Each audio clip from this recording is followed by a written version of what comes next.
I finally found you. And this time, I won't let you get away. What are you doing here? Too bad. Just let me raise my grandchild. You were too useless.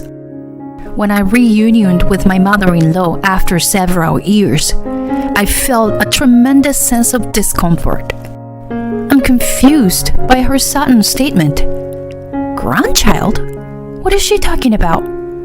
I don't have any children yet. My mother-in-law changed her expression and forcibly entered the house, then started rummaging through the house while shouting. Realizing everything, I made a phone call to someone. This time for revenge is now. My name is Erica, and I am 34 years old. I work as a company clerk. Recently, I just got married. I met my husband George when I was 29 years old, and we got married after dating for 4 years. George always prioritized my feelings and is the ideal partner who accepts everything. I am truly happy that I could become a couple with him. However, the happiness was short-lived as an incident happened 3 weeks after the registration.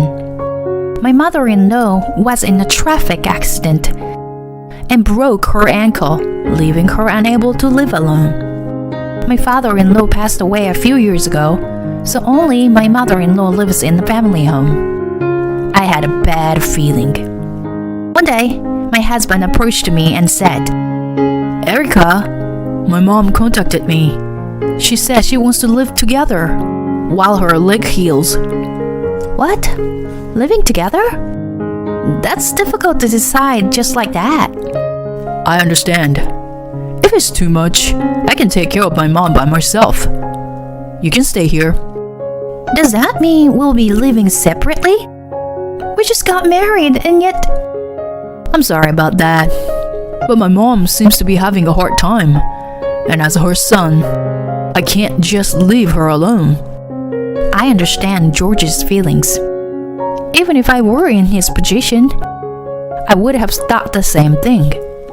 However, I had a reason for not being able to accept living together so easily.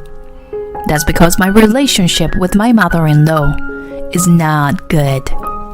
It all started when I first met her. When we visited George's family to announce our marriage, my mother-in-law said something like she was examining me. Are you George's partner? You are a more normal girl than I expected. Oh, my name is Erica.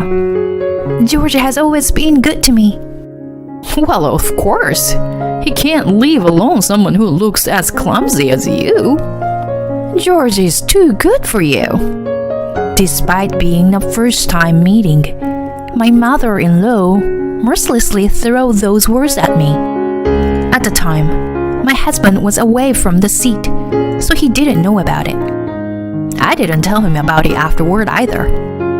It was right after we got married, and I didn't want to worry him. But this time, the situation is different. I don't want to be away from my husband. I've made up my mind. Okay, I'll live with you, Mother. Really?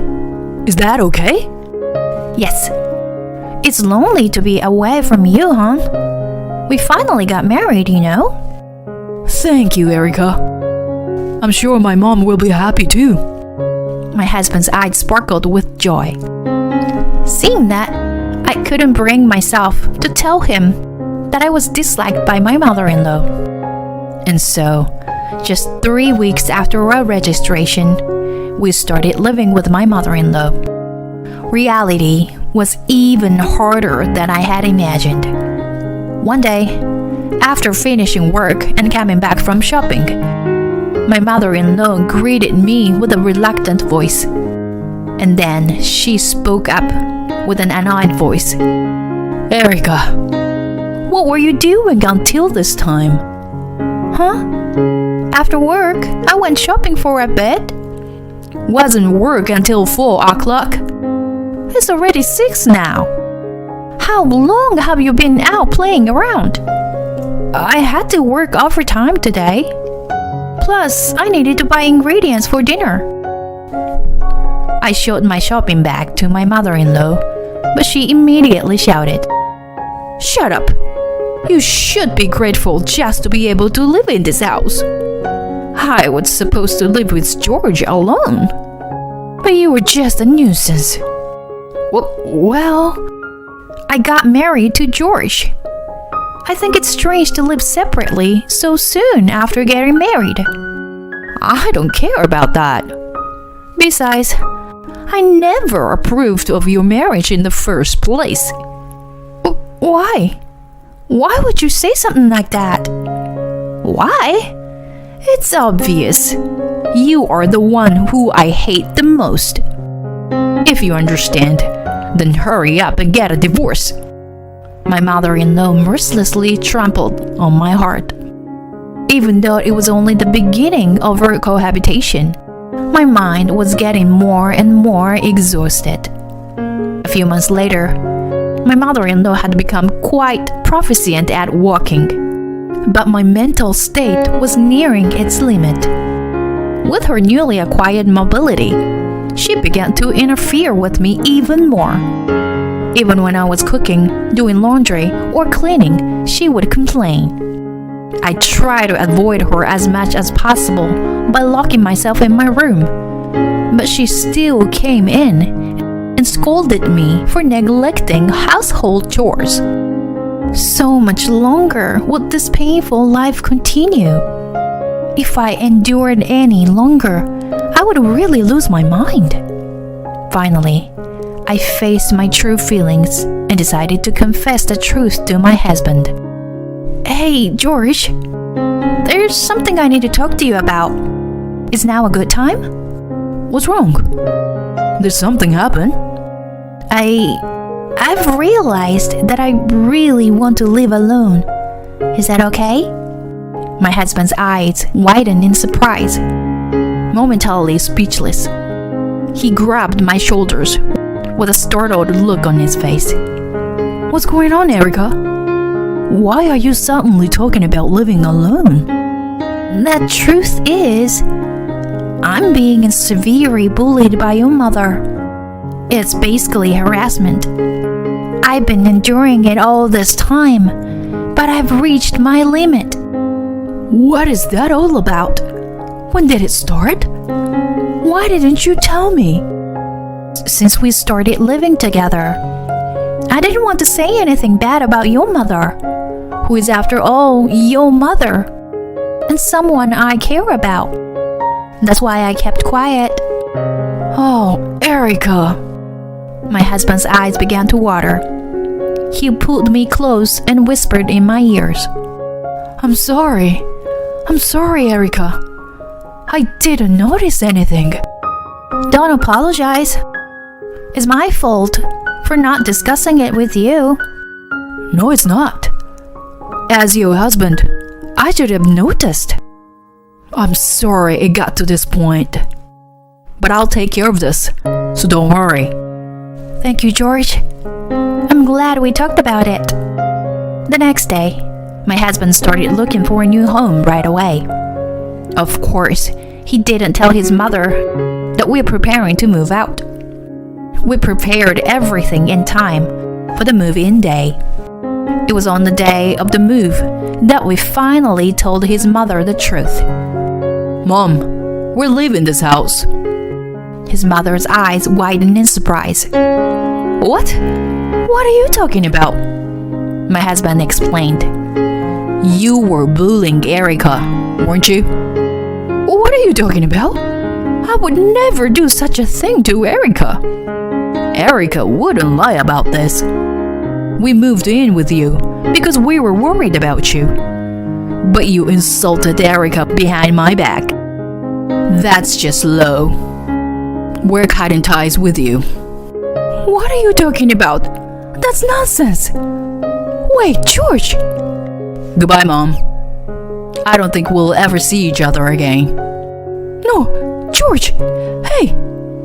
He vigorously shook off his mother, who was clinging to his arm.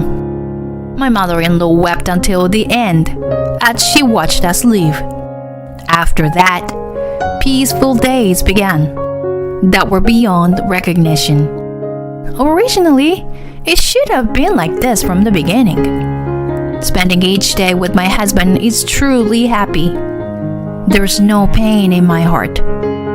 Like any other couple, we occasionally have arguments, but we've always been able to overcome them because we have a mutual desire to understand each other. And a few years later, even happier things happened. My sister and her husband moved in near us. My sister is 8 months pregnant and will soon enter her final month. Not only do I feel relieved to have my sister nearby, but I am also excited to have a nephew. Because she is nearing her due date, I accompany her as much as possible when she goes shopping. One night, I had some errands to run and couldn't go with her. That night, my sister called me on the phone. Actually, something scary happened at the supermarket today. What happened? Are you okay? Yes. While I was shopping, a strange woman suddenly came up to me and said, "I finally found you. When did you get pregnant?" It was so scary. And she spoke in a very aggressive tone. And then, suddenly, she slapped me. I was so confused and scared that I immediately hailed a taxi and came back home. It was super scary. What? She slapped you? Are you okay? Yeah, I'm okay. I was more surprised and scared than hurt. I'm sorry I couldn't go with you today. It's not your fault. Anyway, I think I should avoid going out alone from now on. Yeah, agree. That's a good idea. From now on, I will always go with you, okay? Her story was too shocking, and even though it wasn't my experience, I felt scared. How could someone do something like that when there is a baby in her belly? It's certain that there is a dangerous person nearby. From that day on, I decided to always go with my sister using a car when she goes shopping. We never encountered that woman again. As time passed, our fear gradually faded away. 2 months later, my sister safely gave birth to a long-awaited baby boy. Several weeks later, my husband and I headed to my sister's house. She seemed to be struggling with her first child, along with her husband. While we were there, we talked about wanting to have children soon, and then we left my sister's house. When we got home, when we were about to close the door, something grabbed the door from outside. But what? And then the door was forcibly opened, and a person came into the house. It was my mother-in-law, whom we had cut ties with. Her eyes had changed, and she began to speak in a low voice. I finally found you, and this time I won't let you get away. What are you doing here? Too bad. Just let me raise my grandchild. You were too useless. What are you talking about? Don't play dumb. I know you were pregnant. What? We don't have any children. Don't lie to me. Where's my grandchild? My husband comes running from the back of the house and stands between me and my mother-in-law, as if to protect me. Hey, what are you doing here? Didn't we cut tie with you? George, please don't say things like that. I came here to raise my grandchild. Huh? Grandchild? That's right. I'm a grandmother, aren't I? Please, let's raise the child together. What are you talking about? I also have the right to raise my grandchild. After all, we share the same blood. Erica, remember when we met at the supermarket and you ran away? You're such a rude woman. With just one sentence from my mother-in-law, I realized everything. The woman who slapped my sister was undoubtedly my mother-in-law. At that moment, an indescribable feeling filled my entire body. How could she slap a pregnant woman without even confirming who she was? I won't forgive her. I immediately called my sister, and then my husband and I took my mother-in-law to my sister's house. When we arrived at my sister's house, she saw my mother-in-law's face and muttered with a pale expression, "This is the person. She's the one who suddenly hit me." I knew it was her. But how did you know it was her? Well, this person is George's mother. George's mother? She mistook me for you and thought I was pregnant.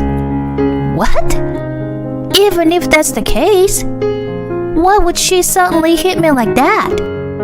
I told my sister that I had been bullied by my mother-in-law in the past, which was why I had cut off contact with her and moved without telling her where I was going. My sister hugged me gently, and we both cried. My husband and brother-in-law were visibly angry, especially my brother-in-law, who clenched his fist and glared at my mother-in-law. "How dare you lay your hand on my wife like that? You better apologize properly." "What's wrong with you? I just made a mistake, right? It's because those two look alike." "What did you say? You're such a terrible person, aren't you? I was willing to forgive you if you apologized honestly." "What's the matter with you?" "As expected of the sister's husband of that woman. You are an impudent and really hateful breed of people. I bet your work is not good either." "Yes, I am just an ordinary lawyer who's neither great nor anything special." "Huh? A lawyer?" "I'll ask my colleague lawyer to handle this matter. You better be prepared to pay me compensation." The mother-in-law's face turned pale upon hearing his words. That's right. To tell the truth, the husband of my sister is a current skilled lawyer. The law firm he works for has a good reputation, and he is quite competent. Suddenly, the mother-in-law seemed to understand her position, and her attitude changed. Now she began to plead with me. "Erica, this person is your brother-in-law. Do something." "Why should I?" "If we don't do something now, he would sue me. I'm living on a pension, and if he demands compensation..." "I don't care. It's your own fault, isn't it?" My mother-in-law stared at me with her mouth wide open, seemingly taken aback by how easily I brushed her off. I mercilessly pointed out the reality to her. "In the first place, it's your own doing, isn't it? It's not something that normal people do. Insulting and attacking someone without even confirming who they are. The right thing to do is to apologize to my sister first, not to me. Don't you understand even such a simple thing?" "Well, wait a minute. I just wanted to raise my grandchild." "That's why I said in the first place that I wasn't pregnant, didn't I? Even if I have a child in the future, I will never let you meet them. You were not our family in any way. If you understand, then never show up in front of us again." Perhaps my words struck her deeply, as my mother-in-law didn't say anything in response. Afterwards, she had to pay compensation for the violence against my sister and illegally entry into her house. Afterwards, with only her pension, she couldn't afford to pay the compensation and ended up in debt. Now, I heard that she's working as a part-time cleaner. Perhaps in the future, my mother-in-law will never spend a day with her family with a smile. But it's all her own doing. It's something she brought upon herself with her actions, So I want her to atone for her sins as much as possible. As for us, we recently found out that we're pregnant. He was genuinely happy that new life had begun. We went through some tough times, but we should have a bright future ahead of us. We will work toward a happy future together as a family of 3.